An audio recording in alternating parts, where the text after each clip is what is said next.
Samadhi is an ancient Sanskrit word for which there's no modern equivalent. There's a fundamental challenge with making a film about Samadhi. Samadhi points to something that can't be conveyed on the level of mind.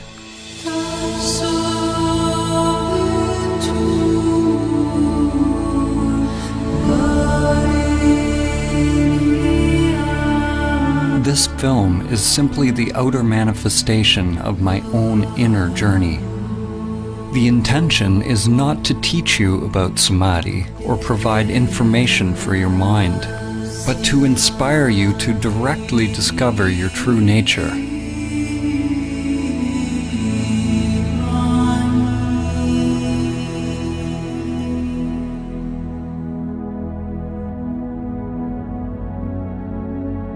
Samadhi is relevant now more than ever. We are at a time in history where we have not only forgotten Samadhi, but we've forgotten what we forgot.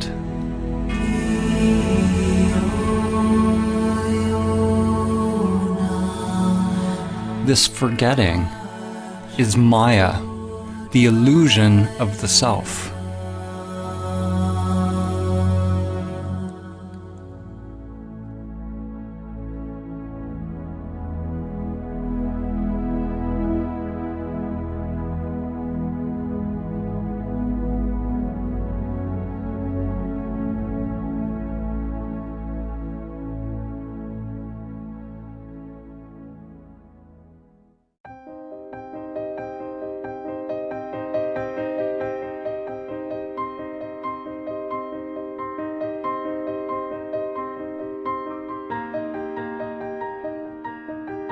As humans, most of us live immersed in our daily lives, with little thought of who we are, why we are here, or where we're going. Most of us have never realized the true self, the soul, or what the Buddha called anatta, that which is beyond name and form, beyond thinking. As a result, we believe we are these limited bodies. We live in fear, either conscious or unconscious, that the limited self-structure that we are identified with will die.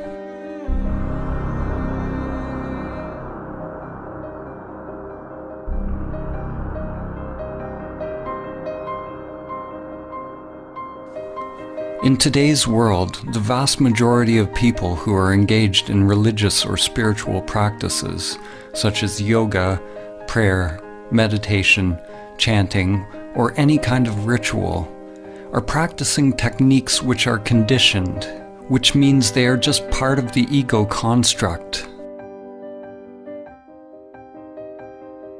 The seeking and the activity isn't the problem.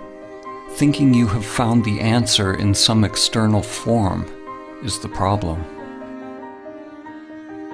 Spirituality, in its most common form, is no different than the pathological thinking that is going on everywhere. It is a further agitation of the mind, more human doing as opposed to human being. The ego construct wants more money, more power, more love, more of everything. Those on the so-called spiritual path desire to be more spiritual, more awake, more equanimous, more peaceful, more enlightened. The danger for you watching this film is that your mind will want to acquire Samadhi. Even more dangerous is that your mind might think it has acquired Samadhi. Whenever there's a desire to attain something, you can be sure it's the ego construct at work. Samadhi is not about attaining or adding something more to yourself.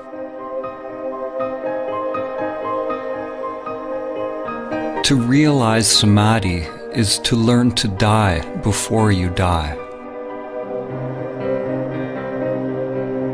Life and death are like yin and yang, an inseparable continuum, endlessly unfolding with no beginning and no end. When we push away death, we also push away life. When you experience the truth directly of who you are, there's no longer any fear of life or death. We're told who we are by our society and our culture.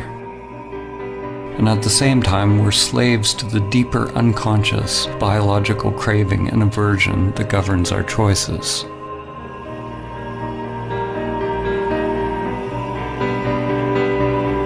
The ego construct is nothing more than the impulse to repeat.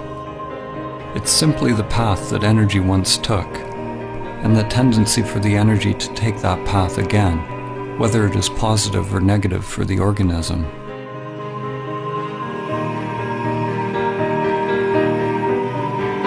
There are endless levels of memory or mind, spirals within spirals.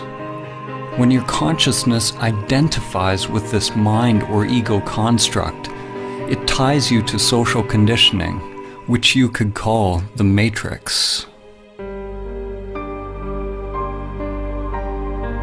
There are aspects of the ego that we can be conscious of, but it's the unconscious, the archaic wiring, the primal existential fears that are actually driving the whole machine.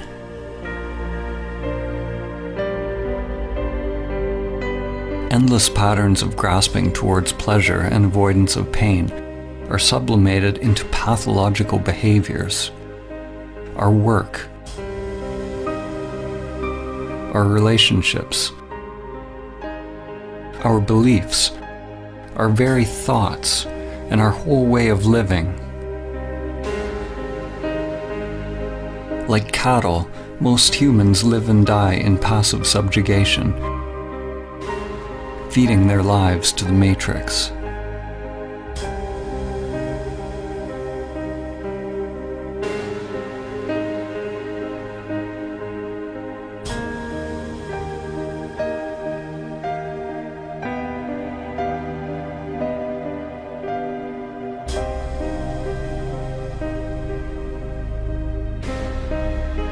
We live lives locked into narrow patterns, lives often filled with great suffering, and it never occurs to us that we can actually become free.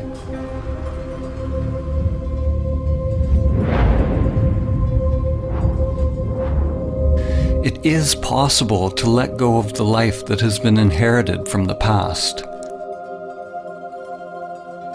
to live the one that is waiting to come forth through the inner world.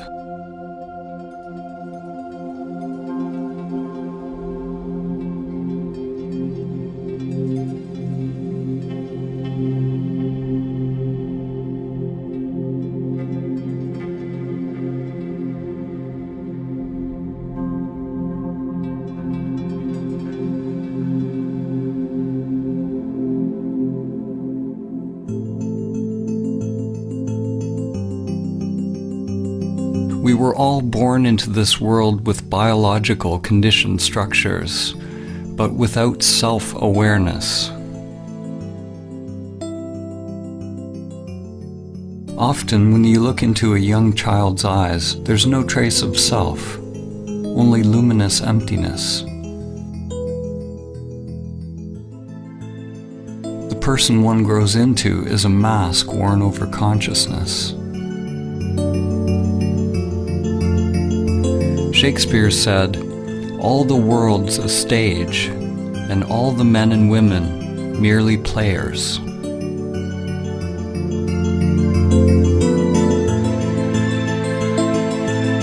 In an awakened individual, consciousness shines through the personality, through the mask.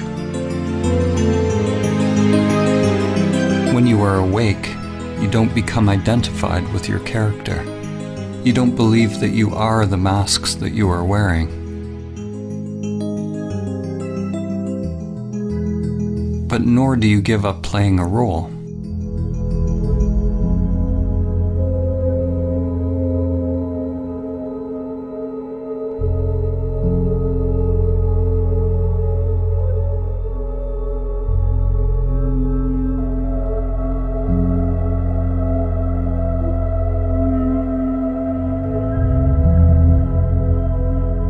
When we are identified with our character, our persona, this is Maya, the illusion of the self. Samadhi is awakening from the dream of your character in the play of life.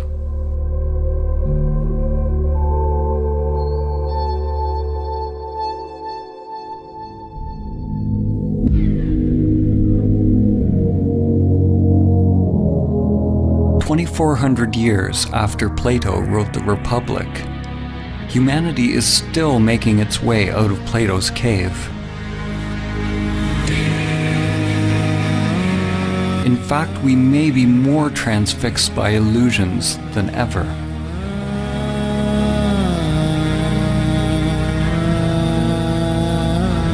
Plato had Socrates describe a group of people who lived chained in a cave all their lives, facing a blank wall.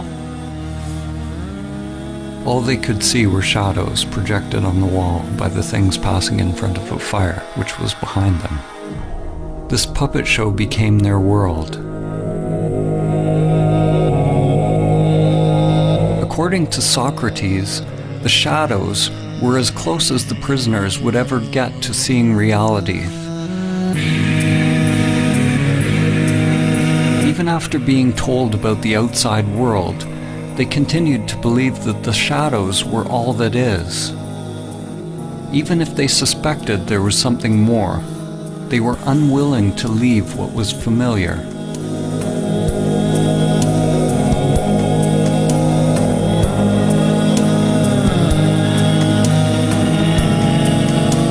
Humanity today is like the people who have only seen the shadows on the cave wall.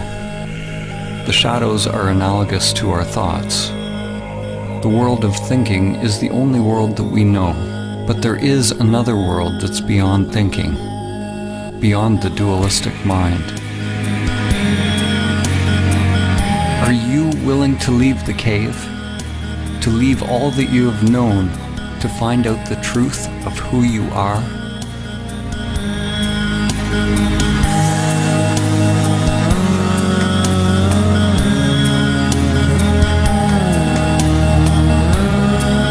In order to experience Samadhi, it's necessary to turn attention away from the shadows, away from the thoughts, towards the light.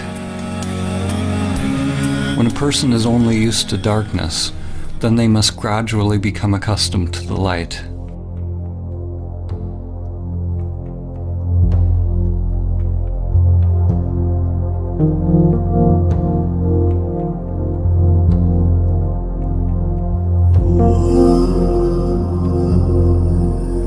Like acclimatizing to any new paradigm, it takes time and effort, and a willingness to explore the new, as well as shed the old.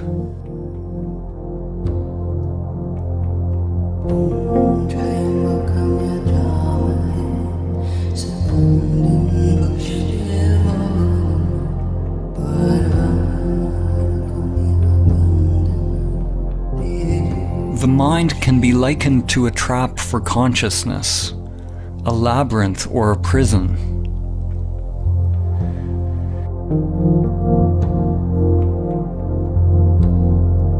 It is not that you are in prison, you are the prison.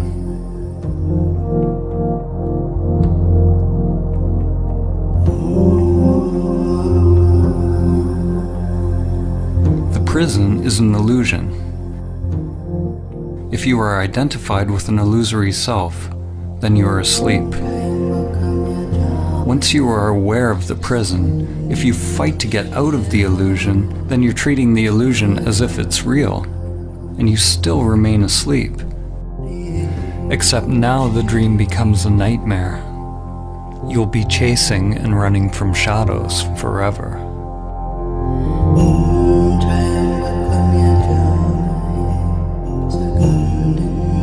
Samadhi is awakening from the dream of the separate self, or the egoic construct. Samadhi is awakening from identification with the prison that I call me.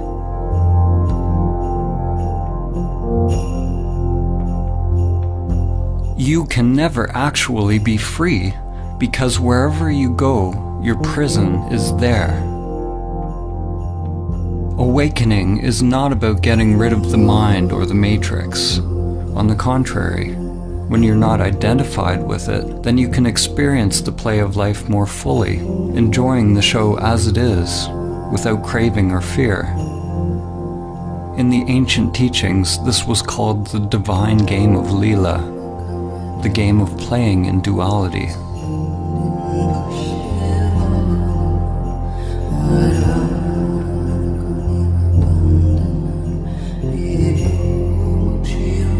Human consciousness is a continuum. On one extreme, humans are identified with the material self. On the other extreme is Samadhi, the cessation of self. Every step we take on the continuum towards Samadhi brings less suffering. Less suffering does not mean life is free from pain. Samadhi is beyond the duality of pain and pleasure. What it means is that there is less mind, less self creating resistance to whatever unfolds. And that resistance is what creates suffering.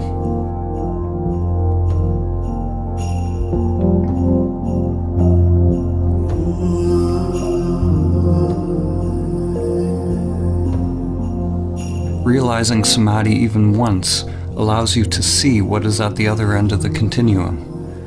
To see that there is something other than the material world and self-interest.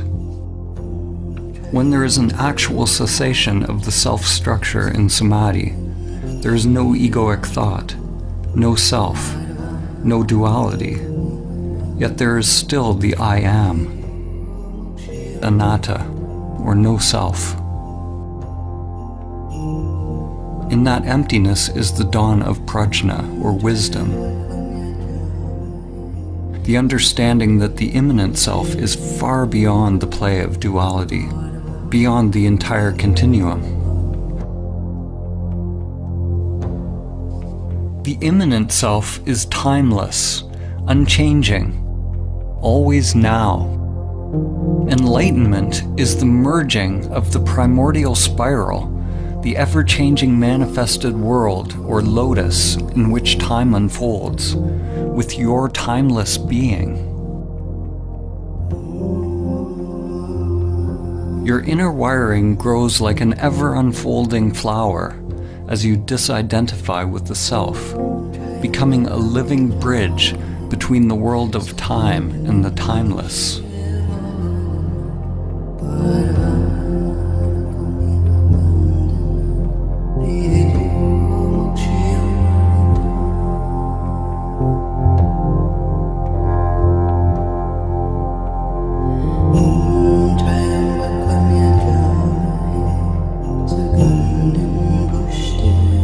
Merely realizing the immanent self is only the beginning of one's path. Most people will have to experience and lose Samadhi countless times in meditation before they are able to integrate it into other facets of life. It's not unusual to have profound insights into the nature of your being during meditation or self-inquiry, only to find yourself once again falling back into old patterns, forgetting the truth of who you are.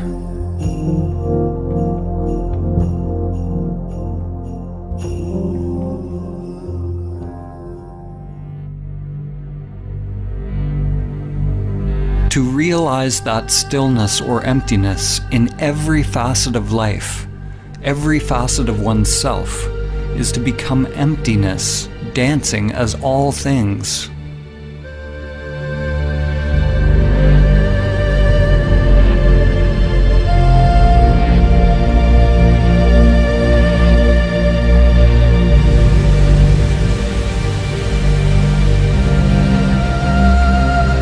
Stillness is not something separate from movement. It is not opposite to movement. In Samadhi, stillness is recognized to be identical with movement. Form is identical to emptiness. this is nonsensical to the mind, because mind is the coming into being of duality.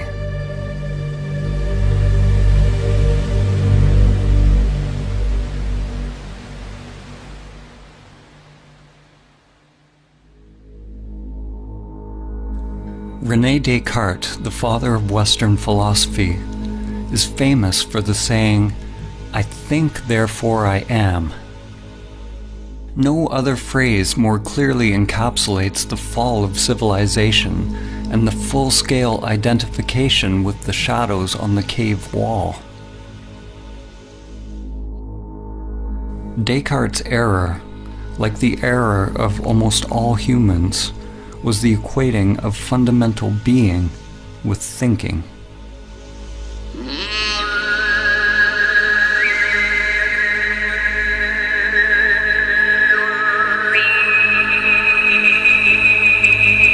At the beginning of his most famous treatise, Descartes wrote that almost everything can be called into doubt. He can doubt his senses and even his thoughts.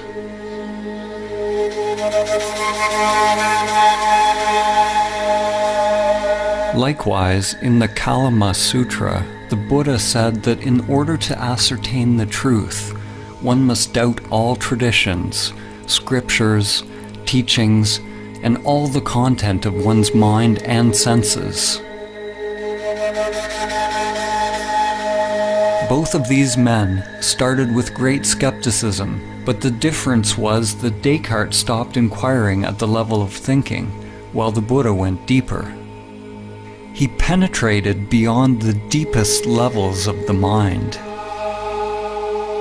Maybe, if Descartes had gone beyond his thinking mind, he would have realized his true nature, and Western consciousness would be very different today. Instead, Descartes described the possibility of an evil demon that could be keeping us under a veil of illusion. Descartes did not recognize this evil demon for what it was.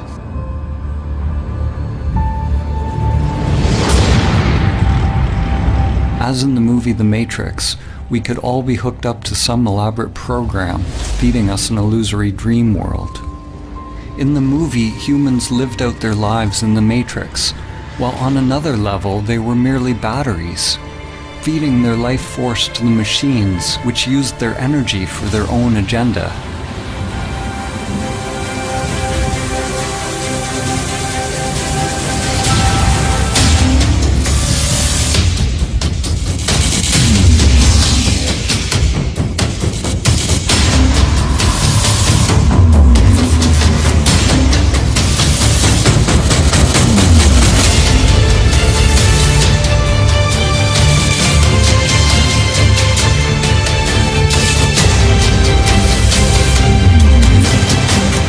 Always want to blame something outside themselves for the state of the world or for their own unhappiness, whether it's a person, a particular group or country, religion, or some kind of controlling Illuminati, like Descartes' evil demon or the sentient machines in the Matrix.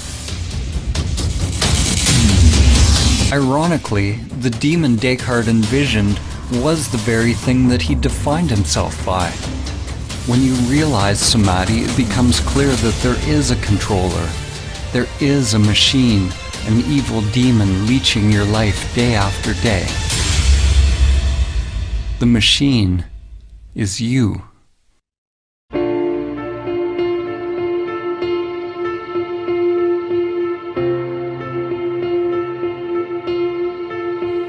Your self-structure is made up of many little conditioned subprograms, or little bosses. One little boss that craves food, another craves money, another status, position, power, sex, intimacy. Another wants consciousness or attention from others. The desires are literally endless and can never be satisfied. We spend a lot of our time and energy decorating our prisons, succumbing to pressures to improve our masks and feeding these little bosses, making them more powerful. Like drug addicts, the more we try to satisfy the little bosses, the more we end up craving.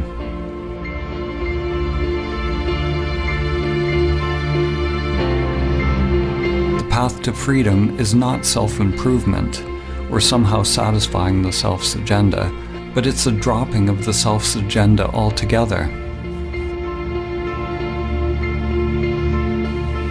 Some people fear that awakening their true nature will mean that they lose their individuality and enjoyment of life.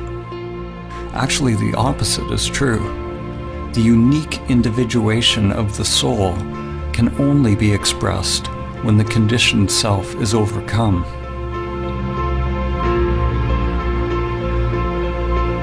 Because we remain asleep in the matrix, most of us never find out what the soul actually wants to express.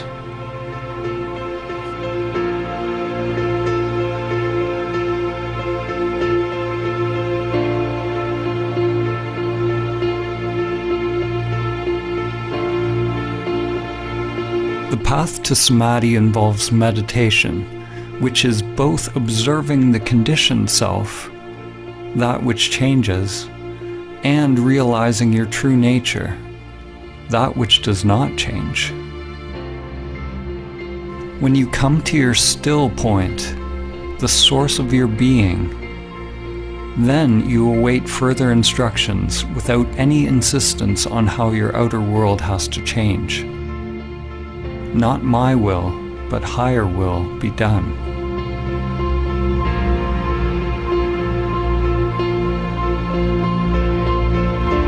If the mind only tries to change the outer world to conform with some idea of what you think the path should be, it's like trying to change the image in a mirror by manipulating the reflection. To make the image in a mirror smile, you obviously can't manipulate the reflection.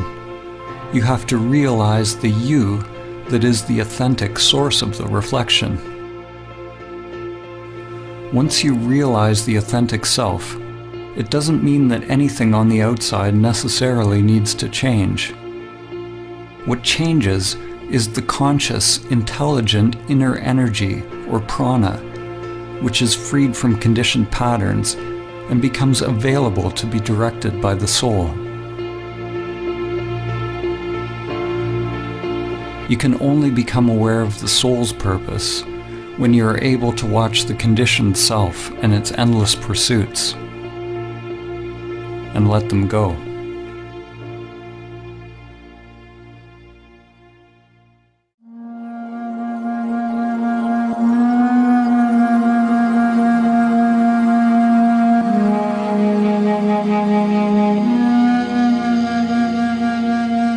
In Greek mythology, it was said that the gods condemned Sisyphus to repeat a meaningless task for all eternity.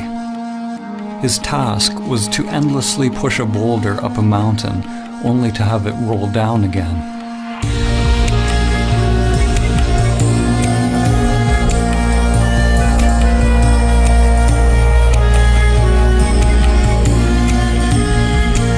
The French existentialist and Nobel Prize-winning author, Albert Camus, saw the situation of Sisyphus as a metaphor for humanity.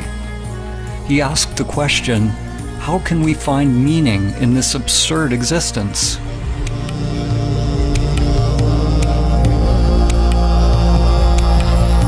As humans, we are toiling endlessly, building for a tomorrow that never arrives. And then we die.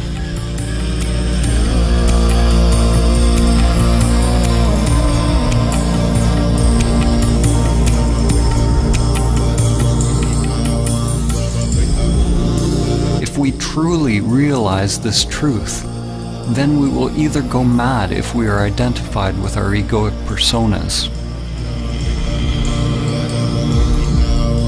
or we will awaken and become free.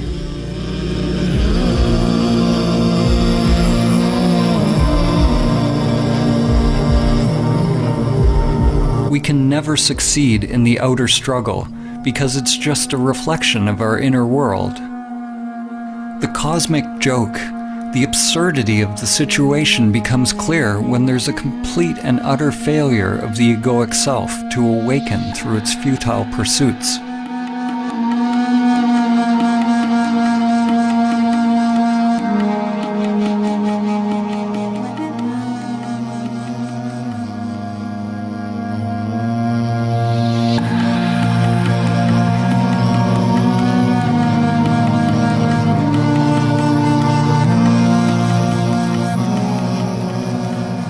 In Zen, there is a saying, before enlightenment, chop wood, carry water.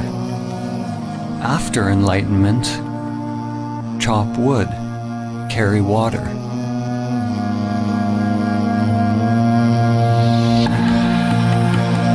Before enlightenment, one must roll the ball up the hill. After enlightenment, one must also roll the ball up the hill. What has changed? The inner resistance to what is. The struggle has been dropped, or rather, the one who struggles has been realized to be illusory. The individual will, or individual mind, and divine will, or higher mind, are aligned.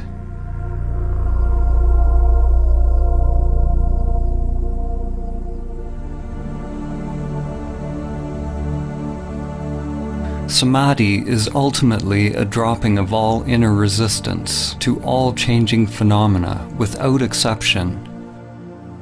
The one who is able to realize inner peace, irrespective of circumstance, has attained true Samadhi.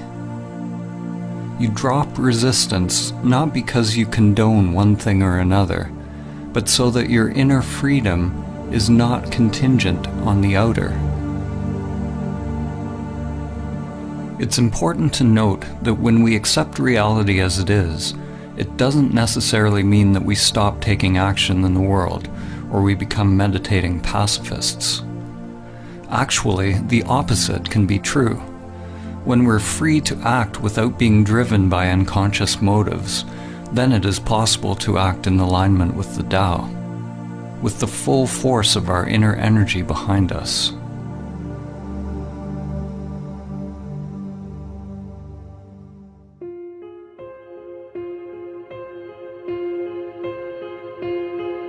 Many will argue that in order to change the world and bring about peace, we need to fight harder against our perceived enemies. Fighting for peace is like shouting for silence. It just creates more of what you don't want. These days there's a war against everything. A war against terror, a war against disease, a war against hunger. Every war is actually a war against ourselves.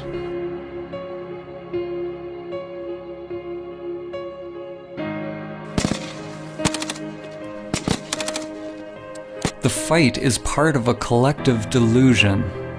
We say that we want peace, but we continue to elect leaders who engage in war. We lie to ourselves, saying that we are for human rights, but continue to buy products made in sweatshops. We say we want clean air, but we continue to pollute. We want science to cure us of cancer, but won't change our self-destructive habitual behaviors that make us more likely to be sick. We delude ourselves that we are promoting a better life.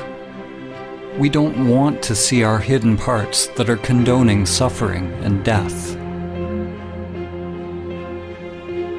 The belief that we can win a war against cancer, hunger, terror, or any enemy that was created by our own thinking and behavior actually lets us continue to delude ourselves that we don't have to change the way we operate on this planet. The inner world is where the revolution must first take place. Only when we can directly feel the spiral of life within will the outer world come into alignment with the Tao. Until then, anything we do will add to the chaos already created by the mind. War and peace arise together in an endless dance. They are one continuum. One half cannot exist without the other. Just as light cannot exist without dark, and up cannot exist without down. The world seems to want light without darkness, fullness without emptiness, happiness without sadness.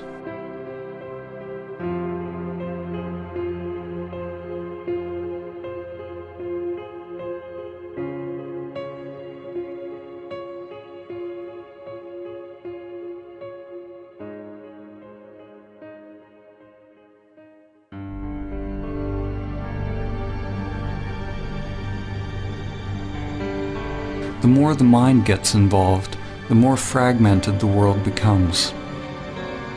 Every solution that comes from the egoic mind is driven by the idea that there is a problem, and the solution becomes an even greater problem than what it was trying to solve. What you resist persists.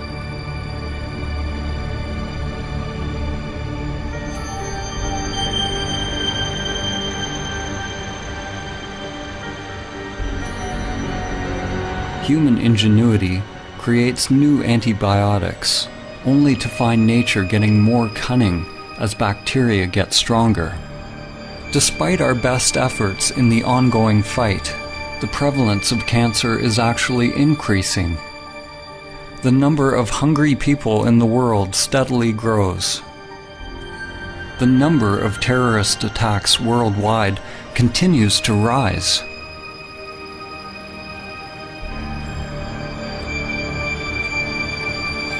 What's wrong with our approach?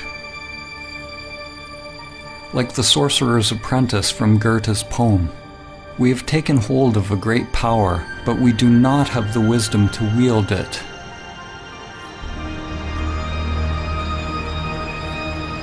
The problem is that we do not understand the tool that we are using. We do not understand the human mind and its proper role and purpose.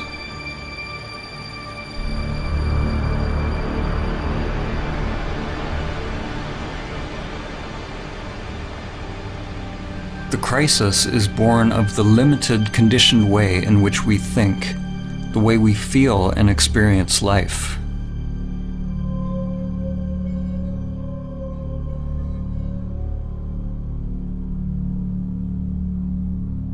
Our rationalism has robbed us of our ability to recognize and experience the wisdom of many ancient cultures. Our egoic thinking has robbed us of the ability to feel the depth and profound sacredness of life, the numinosity of life, and to realize entirely different levels of consciousness, which are now almost lost to humanity.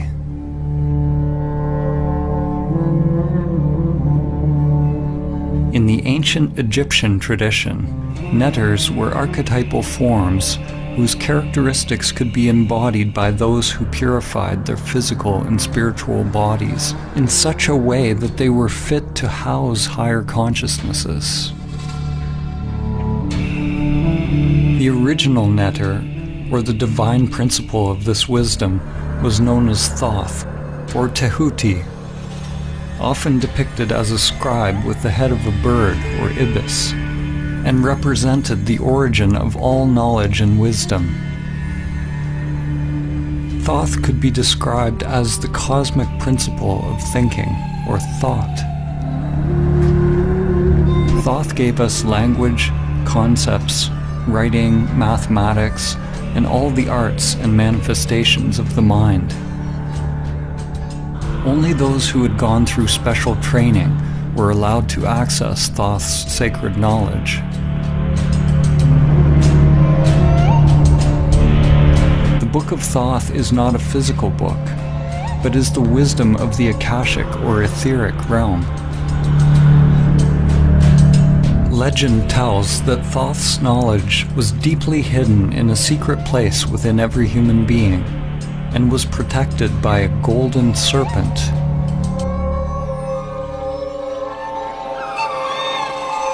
The archetypal or perennial myth of the serpent or dragon guarding a treasure is one that permeates many cultures and has been called by names such as Kundalini Shakti, Chi, Holy Spirit, and inner energy. The golden serpent is the egoic construct which is bound in the inner energies, and until it's mastered and overcome, the soul will never be able to attain the true wisdom. It was said that the Book of Thoth brought nothing but suffering to any individual who read it, even though they would find the secrets of the gods themselves and all that is hidden within the stars. What must be understood is that the book brought suffering to any individual who read it, any ego that tried to control it. In the Egyptian tradition, awakened consciousness was represented by Osiris. Without this awakened consciousness, any knowledge or understanding attained by the limited self would be dangerous, disconnected from higher wisdom. The Eye of Horus had to be open. The esoteric meaning that we find here is similar to the more familiar story of the fall in the Garden of Eden. The Book of Thoth parallels the tree of knowledge of good and evil, whose fruit Adam and Eve were tempted to eat.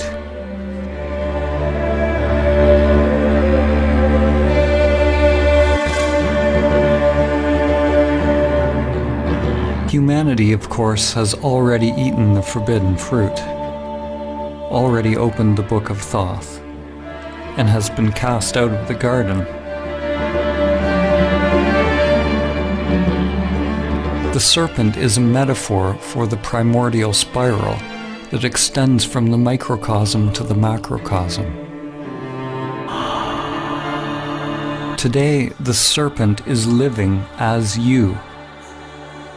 It is the egoic mind expressed as the manifested world. We have never before had access to so much knowledge. We've gone deep into the material world, even finding the so-called God particle. But we've never been more limited, more ignorant of who we are and how to live. And we do not understand the mechanism by which we create suffering.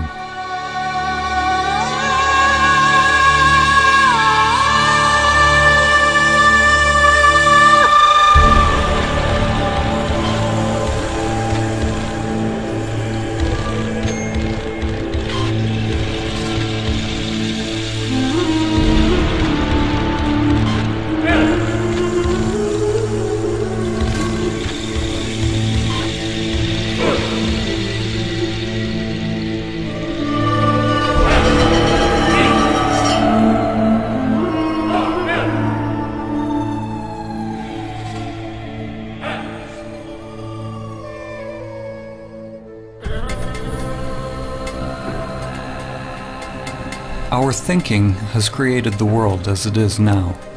Whenever we label something as good or bad, or create a preference in our mind, it's due to the coming into being of egoic structures or self-interests. The solution is not to fight for peace or conquer nature, but to simply recognize the truth that the very existence of the ego structure creates duality, a split between self and other, mine and yours, man and nature, inner and outer. The ego is violence. It requires a barrier, a boundary from the other in order to be. Without the ego, there's no war against anything. There's no hubris. There's no overreaching nature to create profit. These external crises in our world reflect a serious inner crisis. We don't know who we are. We are completely identified with our egoic identities, consumed by fears, and are cut off from our true nature. Races, religions, countries, political affiliations, and any group that we belong to all reinforce our egoic identities. Almost every group that exists on the planet today wants to claim its perspective as true and correct, as we do on an individual level. By claiming the truth as its own, the group perpetuates its own existence, in the same way that an ego or self-structure defines itself against other. Now, more than ever, different realities and polarized belief systems are coexisting on Earth. It is possible for different people to experience completely different thoughts and emotional reactions to the very same external phenomena.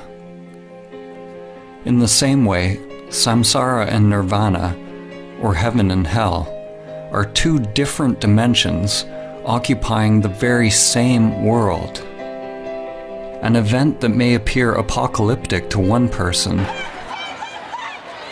could be seen as a blessing to another. So what is becoming obvious is that your external circumstances don't have to affect your inner world in any particular way.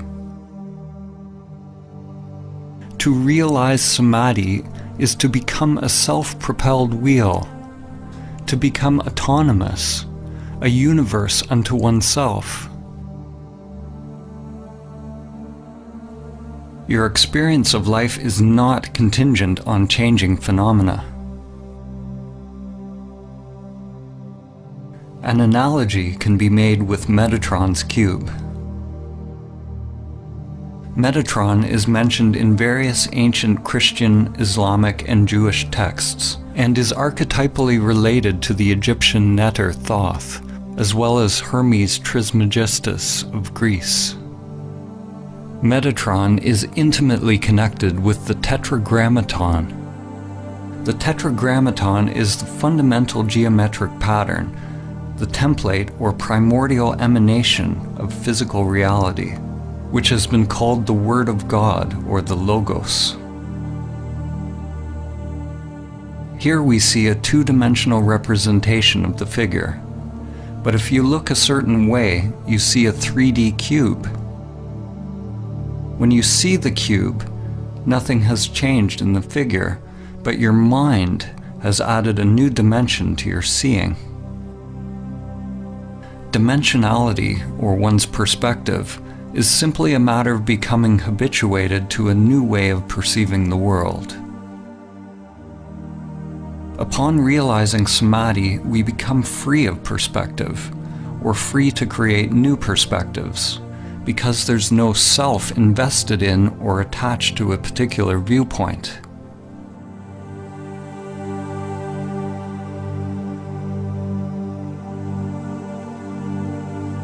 The greatest minds in human history have often pointed to levels of thought beyond the limited self-structure.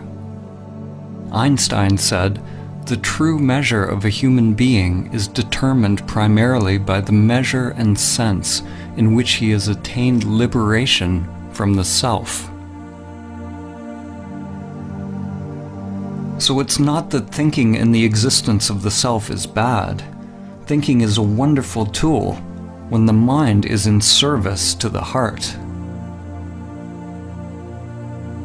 In Vedanta, it is said that the mind makes a good servant, but a poor master.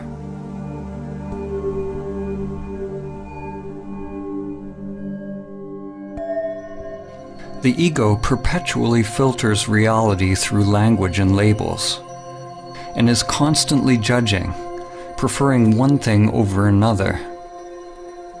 When the mind and senses are your master, they will create endless suffering, endless craving and aversion, locking us into the matrix of thinking. If you want to realize Samadhi, do not judge your thoughts as good or bad, but find out who you are prior to thought, prior to the senses.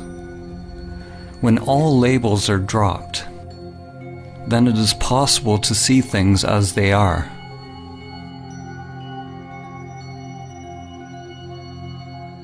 The moment a child is told what a bird is, if they believe what they're told, then they never see a bird again. They only see their thoughts.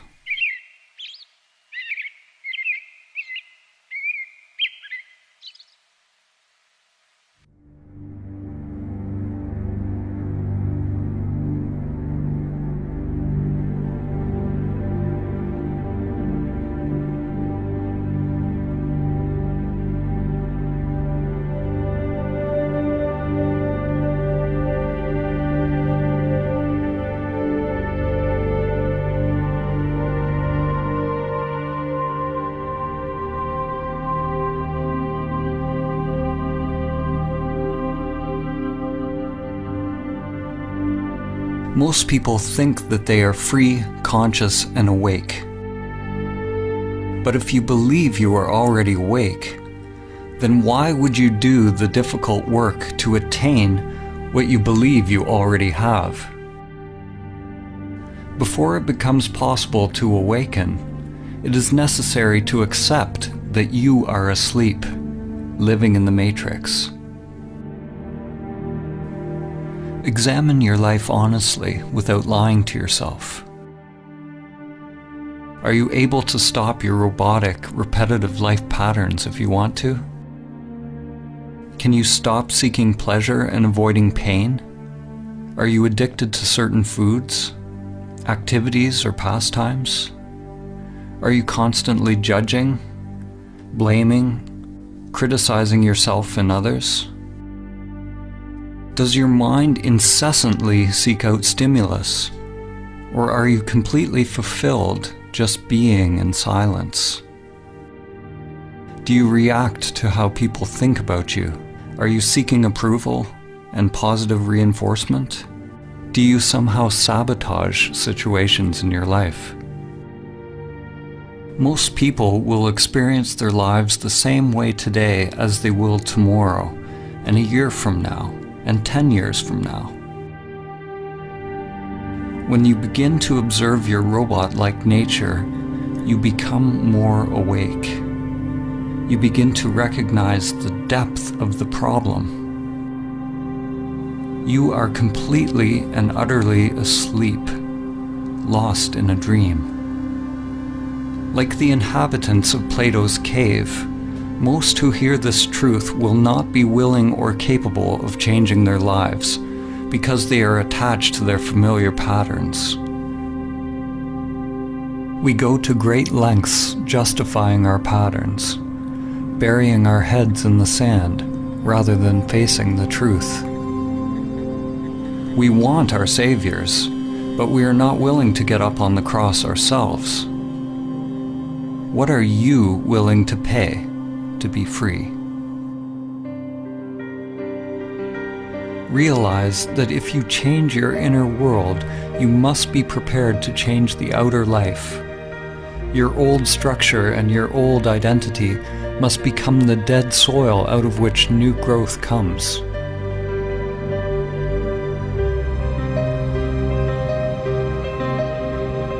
The first step to awakening is to realize that we are identified with the matrix of the human mind, or the mask. Something within us must hear this truth and be roused from its slumber. There's a part of you, something timeless, that has always known the truth.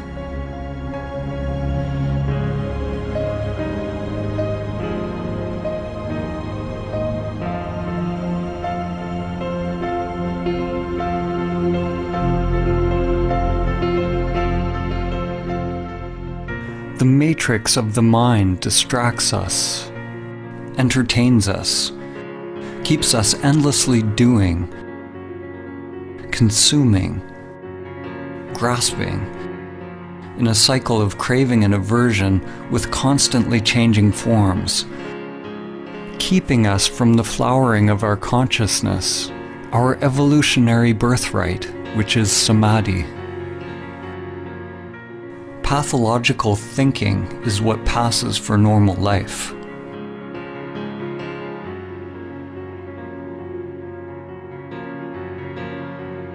Your divine essence has become enslaved, identified with the limited self-structure. The great wisdom, the truth of who you are, is buried deep within your being.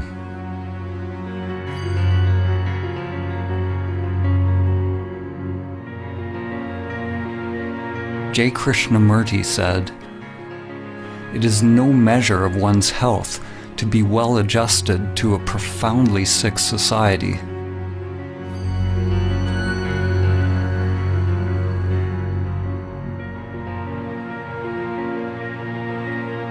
Identification with the egoic mind is the sickness, and Samadhi is the cure.